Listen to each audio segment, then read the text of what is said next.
നമ്മൾ സംസാരിക്കാൻ പോണത് റെഡ് ഐ എന്ന് പറഞ്ഞ സിനിമയെക്കുറിച്ചാണ് കേട്ടോ. 2005 അമേരിക്കൻ ഫിലിമായി റിലീസായ സിനിമയാണ്.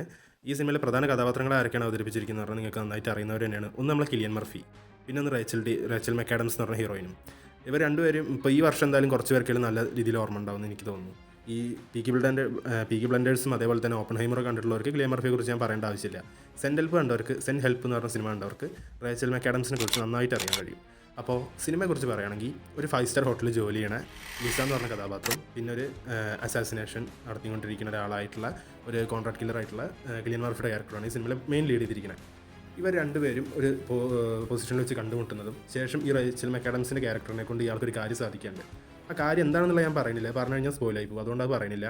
അപ്പോൾ ഇവരെ കൊണ്ട് ആ കാര്യം സാധിച്ചു തന്നില്ലെങ്കിൽ ഈ റേച്ചൽ മെക്കാഡംസിൻ്റെ അച്ഛനെ ഇയാൾ തട്ടുമെന്ന് പറയും. അതിന് വേണ്ടിയിട്ട് ഹയർ ചെയ്തൊരു കോൺട്രാക്ട് കില്ലർ വീടിൻ്റെ പുറത്തുണ്ടെന്നും പറയും. അപ്പോൾ ഒരു കോൾ ചെയ്യണം, ആ കോളിൽ ഇവൻ പറയുന്ന കാര്യങ്ങൾ പറയുക, അത് സെറ്റാക്കി കൊടുക്കുക. ഇല്ലയെന്നുണ്ടെങ്കിൽ ഈ ഇങ്ങനെയാണ് സംഭവം എന്ന് പറയും. ഇവൾക്കാണെങ്കിൽ ഇവിടുന്ന് പുറത്ത് ചാടാൻ പറ്റുന്നില്ല, കാരണം ഫ്ലൈറ്റിൻ്റെ ഉള്ളിലാണ് പടം നടക്കുന്ന, മാക്സിമം എയർപോർട്ടിൽ ഫ്ലൈറ്റിലാണ്. അപ്പോൾ അവിടുന്ന് ആദ്യം കണ്ട് പരിചയപ്പെട്ട നല്ലൊരു മനുഷ്യൻ, പിന്നെ ഇയാളെന്തിനാണ് ഇങ്ങനെയൊക്കെ സംസാരിക്കുന്നത്, എന്തിനപ്പോൾ എന്നെ ഇതിൽ കുടിക്കുന്നുള്ളൊരു സംശയത്തിൽ കുറച്ച് നേരം പോകും. ശേഷം സീൻ ബൈ സീൻ നമ്മളിങ്ങനെ എൻഗേജ് ചെയ്ത് ക്ലൈമാക്സിലൊരു പൂത്തിരിയാണ്. കാരണം എന്താ വെച്ചാൽ പടയേച്ചിട്ടുണ്ട് പോകും പടം, പടയേച്ചിട്ട് സീന് കൊടുക്കും. ക്ലൈമാക്സ് ഒക്കെ വേറെ ലെവലിൽ കൊണ്ട് നിർത്തിയിരിക്കുന്നത്, അടിപൊളിയായിട്ടുണ്ട് സിനിമ. 2005 ഇറങ്ങിയ സിനിമയെന്ന് പറഞ്ഞിട്ട് ഈ സിനിമയുടെ മേക്കിംഗ് വൈസ് വലിയ കാര്യമില്ല എന്നൊക്കെ തോന്നും, പക്ഷേ ആ കാലഘട്ടത്തിലാണ് ഗംഭീര മേക്കിംഗ് കാഴ്ച വെച്ചിരിക്കുന്നത്. അതേപോലെ തന്നെ ഇതിൻ്റെ സ്റ്റോറി ടെല്ലിംഗ് ആണെങ്കിലും അടിപൊളിയാണ്. നിങ്ങൾ ഈ സിനിമ കണ്ടവരാണെങ്കിൽ നിങ്ങളുടെ അഭിപ്രായം നമ്മൾ കമൻറ്റ് രേഖപ്പെടുത്തണം. അതേപോലെ തന്നെ കാണാത്തവരാണെങ്കിൽ ഒന്ന് സജസ്റ്റ് ചെയ്യാം, നമ്മൾ ഈ വീഡിയോ ഒന്ന് സജസ്റ്റ് ചെയ്യാം, എല്ലാവർക്കും അവർ കാണട്ടെ.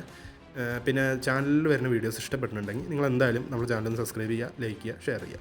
അപ്പോൾ അടുത്ത സിനിമയായിട്ട് കാണുന്നവരെ ബൈ. നമ്മുടെ ചാനലിൽ വരുന്ന വീഡിയോകൾ നിങ്ങൾക്ക് ഇഷ്ടപ്പെട്ടാണെങ്കിൽ ലൈക്ക് ചെയ്യുക, കമൻറ്റ് ചെയ്യുക, ഷെയർ ചെയ്യുക. അടുത്ത വീഡിയോ ആയിട്ട് വീണ്ടും വരാം. അപ്പോൾ അടുത്ത സിനിമ ഏതാണെന്നുള്ളതൊന്ന് കമൻറ്റ് ചെയ്യുക, നമ്മളത് ചെയ്യുന്നതായിരിക്കും കേട്ടോ.